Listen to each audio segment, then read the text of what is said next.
¿Cómo de raro es que estemos aquí? Si lo piensas, para que surgiera la vida han tenido que juntarse muchísimas cosas. Que existan protones, neutrones y electrones capaces de combinarse en toda una gama de átomos estables, que aparezcan galaxias, estrellas y planetas, que las estrellas vivan suficiente tiempo y estén lo bastante calientes para generar energía, pero a la vez que estallen para formar y diseminar los elementos más pesados, que algunos planetas estén situados a la distancia justa de sus estrellas para que no nos achicharremos ni nos muramos de frío, que esos mundos puedan retener una atmósfera y tengan una composición química adecuada para que surjamos. Todas estas cosas y muchas otras podrían no haber sucedido si las leyes físicas del universo fueran un poquito distintas, o al menos eso parece. ¿Significa eso que el cosmos está ajustado finamente para la vida? ¿Es una prueba de que un ente superior ha construido el universo? ¿O es todo un espejismo? Vamos a verlo.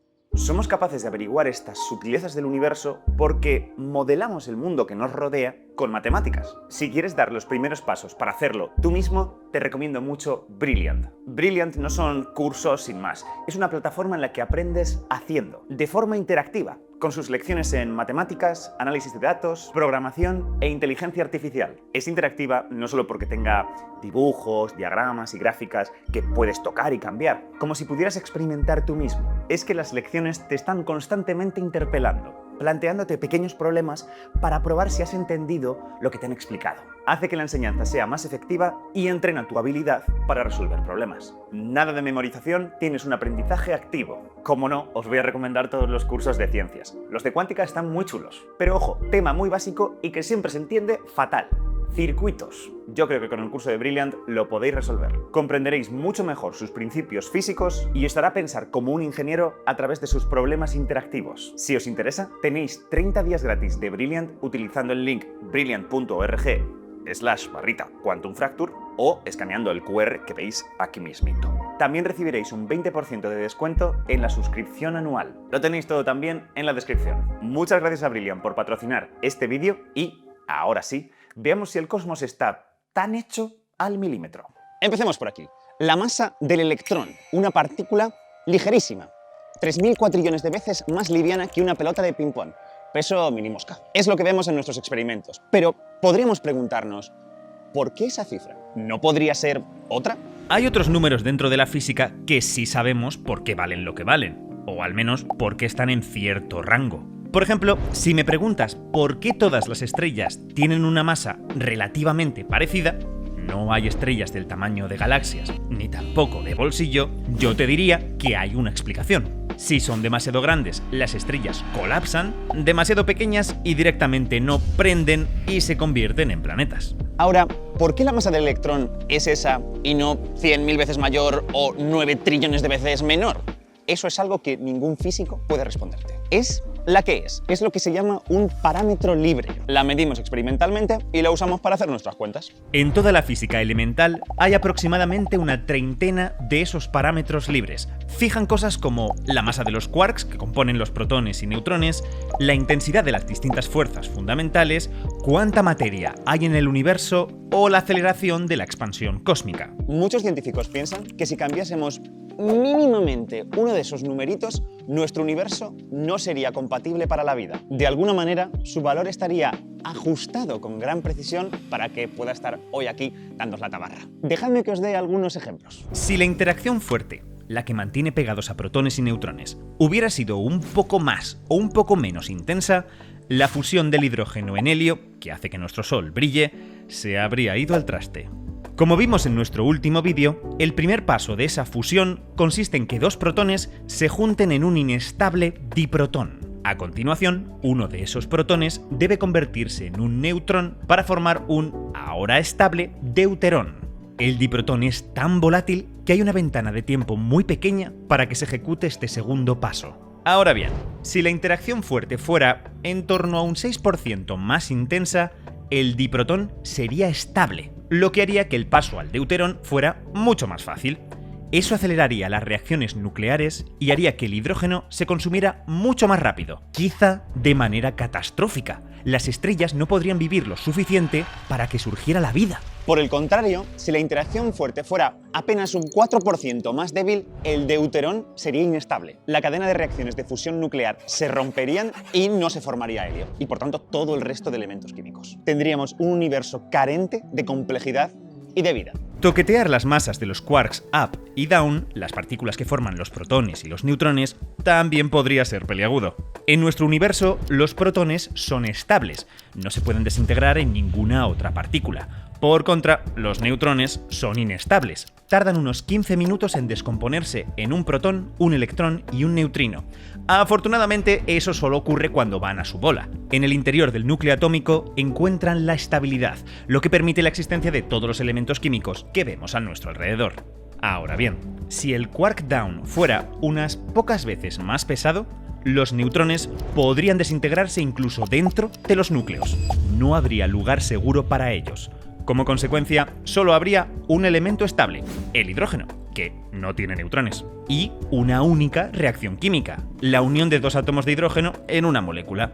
No parece que en un universo así pudiera surgir ningún tipo de vida. ¿Y si lo que aumentara unas cuantas veces fuera la masa del quark up? La cosa sería aún peor. Entonces serían los protones los que serían inestables dentro de los núcleos. Así que en vez de un tipo de átomo tendríamos 0. El cosmos sería un lugar lleno de neutrones que no hacen nada. Si no queremos que ocurra nada de esto, las masas de los quarks up y down no pueden tomar cualquier valor arbitrario. Solo hay cierto rango de valores permitidos. Pero es que la cosa es aún peor. Resulta que cambiando esas masas de otras maneras, también podemos hacer que el diprotón sea estable o el deuterón inestable, que el alcance de la interacción fuerte sea demasiado corto como para mantener los núcleos atómicos de una pieza, o que los protones del núcleo sean capaces de capturar un electrón y transformarse en neutrones, lo que haría que cualquier átomo se desintegrase. Si imponemos restricciones para sortear todos estos peligros, la región de valores permitidos para las masas de los quarks es así de pequeñita. De la infinidad de valores que, en principio, podrían haber tomado, solo un conjunto minúsculo daría lugar a un universo donde la vida es viable. Un ejemplo más. La planitud del universo. Cuando estudiamos la luz más antigua del universo, nos damos cuenta de que la geometría del universo es muy euclidia. Es decir, que las reglas de la geometría que aprendemos en la escuela se mantienen en las grandes distancias. ¿Esto es demasiado afortunado? Dado que la materia y la energía curvan el espacio-tiempo, la única manera de que la geometría siga siendo plana, como en el cole, es que el cosmos tenga una cantidad de ellas muy precisa, una densidad concreta, un cierto valor crítico. Ahí es donde parece que estamos. Nuestros datos nos dicen que la densidad actual difiere de la crítica en menos de un 1%. El problema es que eso implica que la densidad del universo en sus primeros instantes tenía que tener un valor terriblemente concreto. Y es que la tendencia natural del espacio es curvarse. Si el cosmos en su inicio hubiera tenido una pequeñísima curvatura global, para hoy sería gigantesca, como una diminuta semilla que después de mucho tiempo se convierte en un árbol descomunal. Los cálculos muestran que si el cosmos hoy es tan euclidio, en el pasado tuvo que ser enfermizamente euclidio. Para que veamos hoy el universo tan planito, poco después del Big Bang, su densidad tenía que coincidir con la del valor crítico con una precisión de más de 60 decimales, si es que no son más. Ciertamente no parece una casualidad. Y que sea así, está bastante bien. Es mucho más sencillo entender el universo con una geometría euclidia que con una curva. También porque cualquier pequeña diferencia hubiera resultado fatal para nuestros intereses. Sube un poco la densidad de materia en los primeros instantes del cosmos y su atracción gravitatoria habría detenido la expansión del universo, haciendo que volviera a colapsar antes de que la vida tuviera oportunidad de surgir. Bájala un poco y el universo se habría expandido demasiado rápido para que se formaran las estrellas y las galaxias. En resumen, parece que el cosmos es como un pastel. Pásate de las proporciones, añade más de una cosa o menos de otra, que te va a quedar un pastel incomible. Un cosmos invivible. Este es el famoso ajuste fino del universo. Entonces, ¿qué pasa? ¿Es esto una señal? ¿Hay una mano repostera ajustando los aspectos más sutiles de la realidad para permitir nuestra existencia? Bueno, hay mucho que comentar aquí. Para empezar, ¿y si realmente no hubiera nada que ajustar? Ni siquiera estamos seguros de que todas estas constantes sean arbitrarias.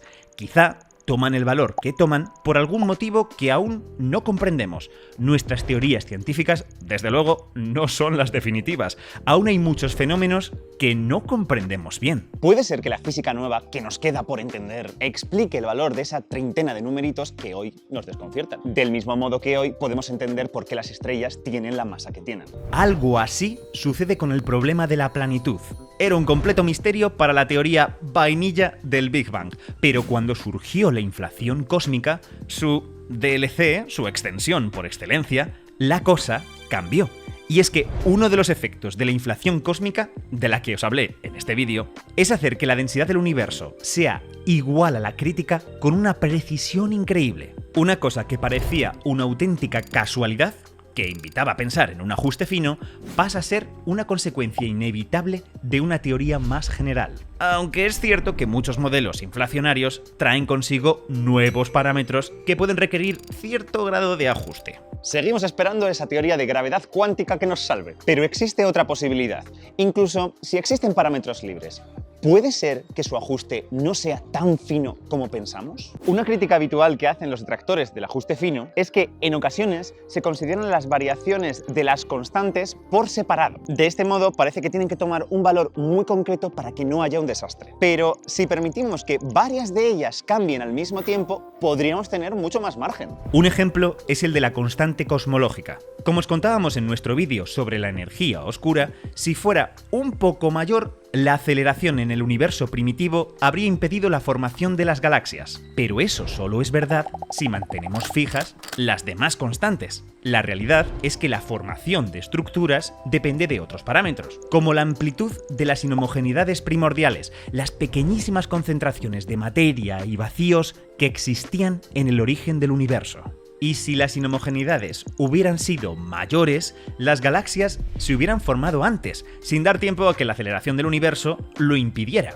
Aunque la aceleración fuera mayor, puedo compensarlo con las inhomogeneidades. Ok, me he pasado con el azúcar en la tarta, pero puede que solo tengan que subir la cantidad de zumo de limón y listo. Comestible, una cosa compensa la otra. Y dado que tenemos tantísimos parámetros con los que poder jugar, el número de combinaciones es elevadísimo. Por ejemplo, ya hemos visto que en la estabilidad del diprotón y el deuterón influye tanto la intensidad de la interacción fuerte como las masas del quark up y down. Tal vez si modificáramos todos esos parámetros y otros al mismo tiempo, descubriríamos que los universos aptos para la vida no son tan raros. Sin embargo, esto no está garantizado. De hecho, podríamos encontrarnos que el cosmos está aún más ajustado. Pensémoslo con una tarta. Si variamos la cantidad de azúcar de la receta, encontraremos que solo un rango pequeño nos da una tarta comible. Hay cierto ajuste fino en la tarta, pero jugando con el zumo de limón podemos ampliar ese rango.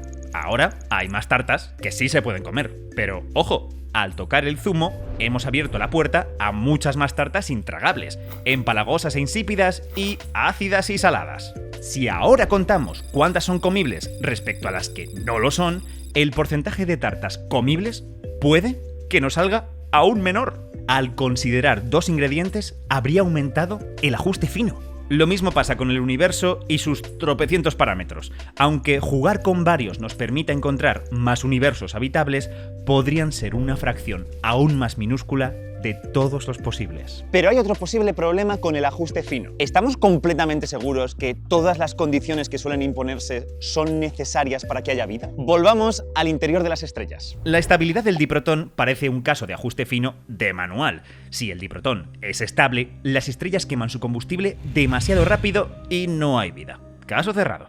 Al menos en apariencia. Pero a veces las apariencias engañan. Resulta que las estrellas son sistemas con una gran capacidad de adaptación. Queman su combustible al ritmo necesario para contrarrestar su propia gravedad y evitar derrumbarse sobre sí mismas. Si las reacciones nucleares se acelerasen por culpa del diprotón, la presión haría que la estrella se expandiera, con lo que disminuiría su temperatura interior. Eso moderaría la velocidad de reacción, y las estrellas seguirían fusionando más o menos como hasta ahora. Y que el deuterio sea inestable tampoco tiene por qué ser el fin del mundo. Las estrellas, al no poder encender su reactor de fusión nuclear, no serían capaces de contrarrestar su propia gravedad y seguirían contrayéndose más y más, hasta que sus propios electrones las frenaran. Se convertirían en una especie de nanas blancas. Calentitas emitirían radiación al espacio.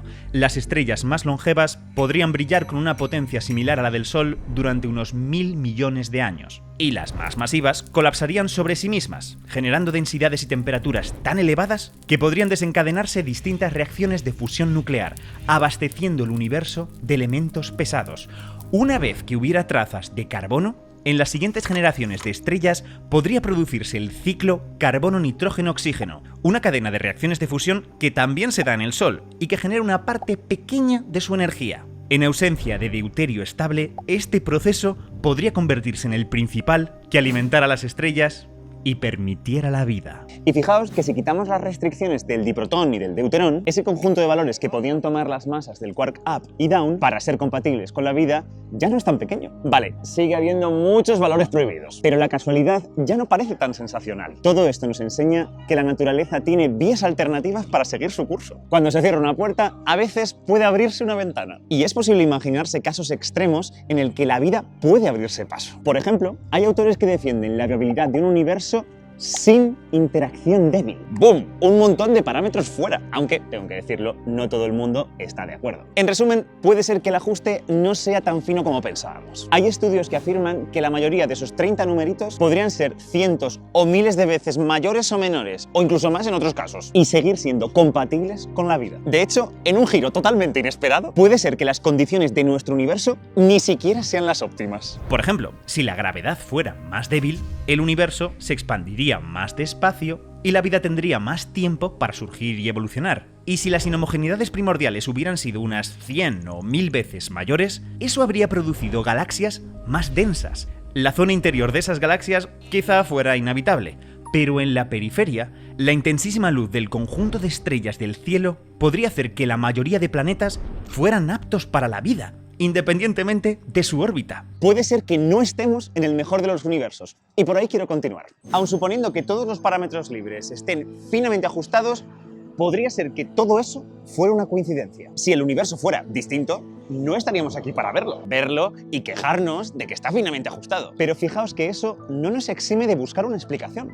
John Leslie tiene una metáfora muy buena. Imagina que en el pasado estuviste frente a un pelotón de fusilamiento formado por 20 soldados. Todos ellos dispararon. Y si estás aquí para contarlo es, evidentemente, porque las 20 balas fallaron su objetivo. Ese razonamiento antrópico sería perfectamente válido, pero no explica por qué fallaron. Que lo hicieran 20 militares entrenados es algo totalmente inesperado y necesitamos explicarlo. Y tal vez la respuesta esté en algo muy familiar. Cuando lo único que conocíamos del universo era el sistema solar, la distancia entre el Sol y la Tierra podía parecer un numerito mágico, la distancia justa a la que un planeta puede poseer agua líquida en su superficie y, por lo tanto, vida. Si la Tierra hubiera estado más lejos o más cerca del Sol, este vídeo no existiría. ¡Qué casualidad!, diría la gente de entonces, que de 8 planetas esté uno en el lugar perfecto. Está claramente ajustado por los dioses. Sin embargo, con el tiempo, hemos ido descubriendo que esos puntitos blancos que hay en el cielo son otros soles. Soles en los que también orbitan planetas. Y esos planetas, como les haya tocado en la lotería de la formación planetaria, pueden girar más cerca o más lejos de su estrella. La distancia entre la Tierra y el Sol ya no es mágica. Simplemente el universo tira los dados. Forma constantemente sistemas solares con diferentes configuraciones. Después de miles de millones de años de iteraciones en una estrella mediocre, ubicada en una galaxia mediocre, uno de esos planetas se colocó en el sitio idóneo. No es un ajuste fino, es solo probabilidad y montones de intentos. Y puede que a nuestro universo le pase lo mismo. Sobre el mundo de la física flota la idea del multiverso. Como os contábamos en este vídeo, puede ser que no exista un solo universo. Nuestro universo sería uno entre una infinidad de ellos. En cada uno de ellos, las leyes y las constantes físicas podrían ser diferentes. De este modo, ya no sería tan raro que existiera al menos uno en el que la vida fuera posible. Al igual que no cuestionamos la órbita de la Tierra, no cuestionaríamos que viviéramos en un universo compatible con la vida y hacernos preguntas sobre él. Así, la idea del multiverso proporciona una base para los argumentos antrópicos. hasta puede que haya más de un combo de valores que hayan dado lugar a la vida. Universos acogedores donde las constantes de la naturaleza no valgan lo mismo y cuyos habitantes se pregunten por qué valen lo que valen. Volviendo a la metáfora del pelotón de fusilamiento, es como si en el mismo día se hubieran realizado innumerables ejecuciones, tal vez infinitas. Que en una de ellas hubieran fallado todos los disparos sería una mera consecuencia de la estadística. Ahora, puede ser que esta idea del multiverso os suene igual de esotérica que la idea de un dios creador. Muchos científicos tampoco las tienen todas consigo. Pero esta propuesta tiene algo a favor. El multiverso no es una idea que los científicos crearan a medida para resolver esto del ajuste fino. Es una consecuencia natural de algunas teorías. En concreto, y como os contábamos en este vídeo, hoy en día pensamos que el universo atravesó un periodo de expansión bestial en el que se infló hasta multiplicar muchas veces su tamaño. Es la inflación cósmica de la que os hemos hablado antes. Bien, pues resulta que una vez permites que este mecanismo de inflación se active, es difícil de pararlo. A lo largo del espacio genera de forma inevitable un número enorme de universos desconectados entre sí. ¿Es esta idea de inflación eterna algo real? Todavía no lo sabemos. ¿Está nuestro universo ajustado finamente para la vida? ¿O en realidad el ajuste no es tan fino? ¿Puede que una teoría general explique por qué todos los numeritos de nuestra teoría valen lo que valen? ¿O simplemente es una de las infinitas posibilidades que se dan en un supuesto multiverso? Lo único que puedo decir es que menos mal que estamos aquí. Menos mal que no somos una nube aburrida de hidrógeno, una marabunta de neutrones o un montón de partículas separadas por la expansión del universo. Qué maravilla es estar aquí, hacernos preguntas y buscar tantísimas cosas que nos quedan por descubrir. Y ya sabes, si quieres más ciencia solo tienes que suscribirte. Y muchas gracias por vernos.